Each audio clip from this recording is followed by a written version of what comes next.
folks, I wanted to do just a short orientation to the course, and this video is really going to just focus on some of the high points of the syllabus. And I realize that you can read over it, so I'm not going to go over everything, but there are some key points I want to make sure that you're familiar with. One thing is just what we'll be going over in this class. We'll hit upon a variety of topics related to human behavior. Often when people think of psychology, they really focus on the psychological disorders, and certainly we will cover those. You will have a significant project related to researching a particular psychological disorder, but we will be covering a number of other aspects as well that I think will allow you to be much more insightful about your own behavior and about behaviors of others, and will hopefully allow you to be a much better clinical provider in your future career. Now, I want to draw your attention to this time allotment issue. I have this up here. It's required that we explain how you will be spending time. Since this is an online course and you have no actual seat time in a classroom, we are required to explain how seat time will be accomplished in the online portion. So in a traditional class, you'd have 45 hours actually in the classroom. But in addition to that, of course, you would have time outside of class where you would read the textbook, you would do research for papers, you would have other obligations. And I say that because sometimes students look at this and think, oh, 45 hours, great, this online class is only going to take me 45 hours through the whole semester. And that's not the case. You can expect to put forth the same amount of time, the same amount of effort, the same amount of thinking in an online class as you would in a traditional course. Now, excuse me, the sorts of things that you would do in a classroom would be to engage with material, engage with your classmates, and the way that we will accomplish that online is through the use of regular online discussions that you'll have with other folks in your group. You will also contribute to some wiki pages. Here you'll be generating examples for things or collaborating with your group to solve a problem. And you will also be periodically writing a reflection in a private journal that is shared with just me. In addition to those, you will have 3 quizzes that you take online. Those are open book. There is no cumulative final. And then finally, there is some online instruction, mainly in the form of videos, most of which are professionally produced videos. They aren't things that I created, but I think they're really very interesting and informative. And actually, a lot of your discussion boards will ask you to reflect upon what you learned in those videos. You have my contact information here. There are a number of ways that you will be evaluated, and I will talk about that shortly. But there are a variety of ways, because of course we all learn differently. We'd like to be assessed in different ways, and so I really didn't want this to be just write a paper and take some quizzes. So the next thing I want to draw your attention to is the textbook. I would like for everybody to have this 8th edition. You should be able to find it used, so you shouldn't have to pay very much money for it. But I would like for you to have this 8th edition, nothing earlier, nothing newer, because in that way we'll all be on the same page, so to speak. All right, what can you expect to do in this course? One thing, obviously, is you're going to learn some basic principles of psychology and certainly apply those principles both to your personal experience and your upcoming professional life. We will also be spending a lot of time looking at scientific method, and I really do want you to become comfortable and familiar with answering questions by looking at available data. And don't just take a guess, don't just form a hunch, but go out and do a little bit of research so that your answers and your ideas are well informed. And that's certainly a major thing that I think you'll be talking about in your clinical courses as well. Evidence-based practice. That all reflects scientific method.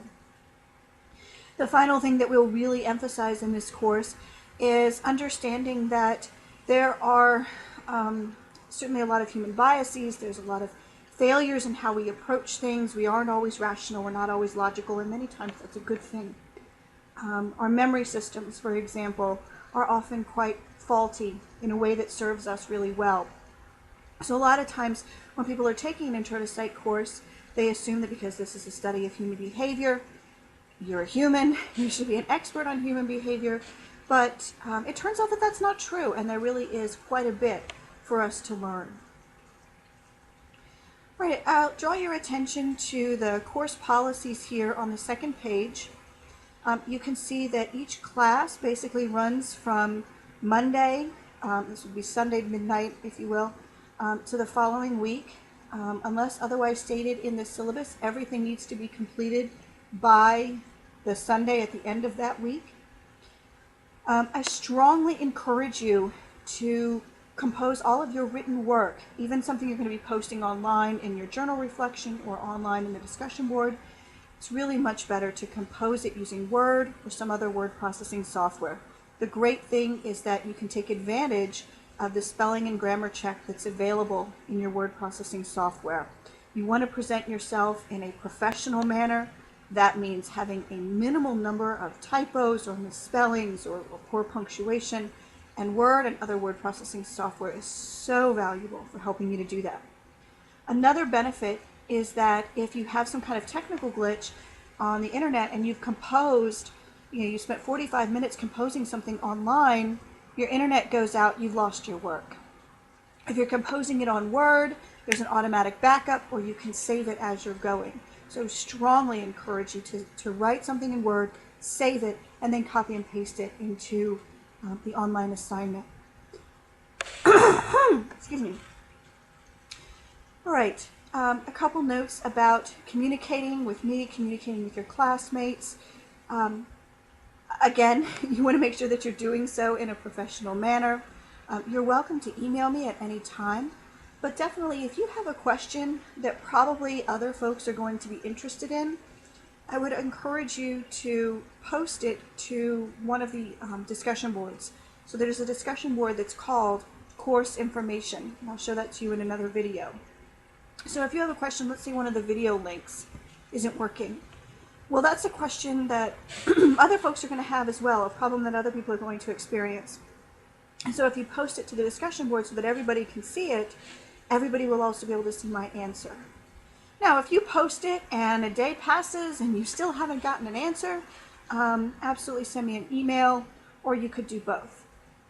But before you do send me a question or post something on the discussion board, please do just double check in the syllabus, because a lot of times students send me questions that are answered in the syllabus.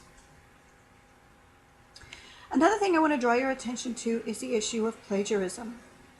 Now, there are occasional cases of really lazy students who copy another person's work, who copy entire paragraphs and chunks of something they find online and pass it off as their work. And that's an obvious case of plagiarism that's clearly going to give you a 0 for the assignment and may very well earn you a failing grade for the course. That is very rare in my experience.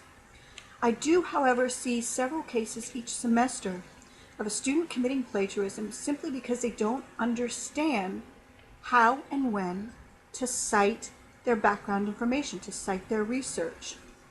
So that's why I have tried to explain right here the different kinds of plagiarism.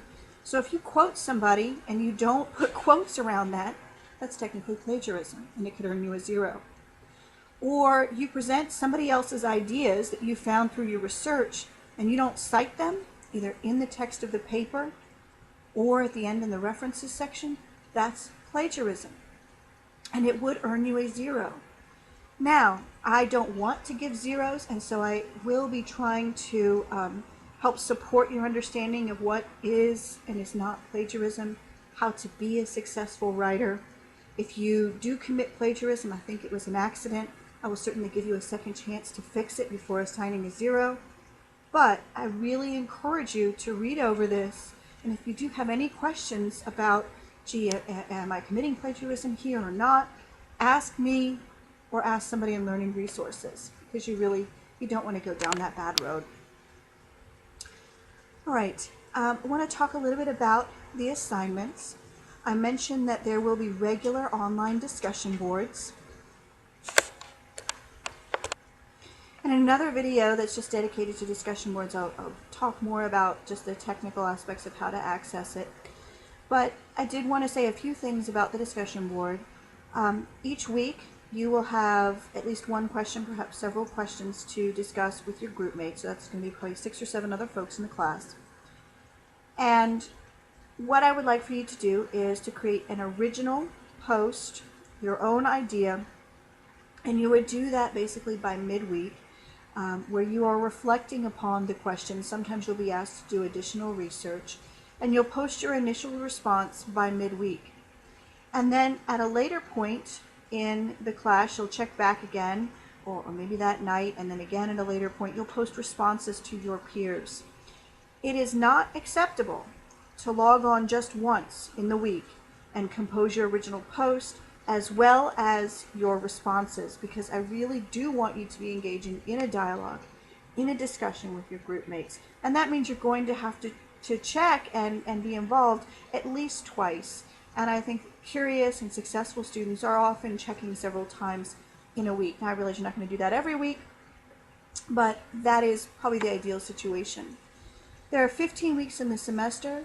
It is your best 10 discussion board weeks that will be counted in the grade. So you don't have to be fantastic on top of things every single week, but I do want you to be fantastic and on top of things at least 10 times in the semester. You have the rubric here, so you know what's expected of you. Excuse me. Now, there will also be, I think, 3 weeks where you're asked to engage with your group mates on a wiki page. Some of those will ask you to generate examples of particular course concepts.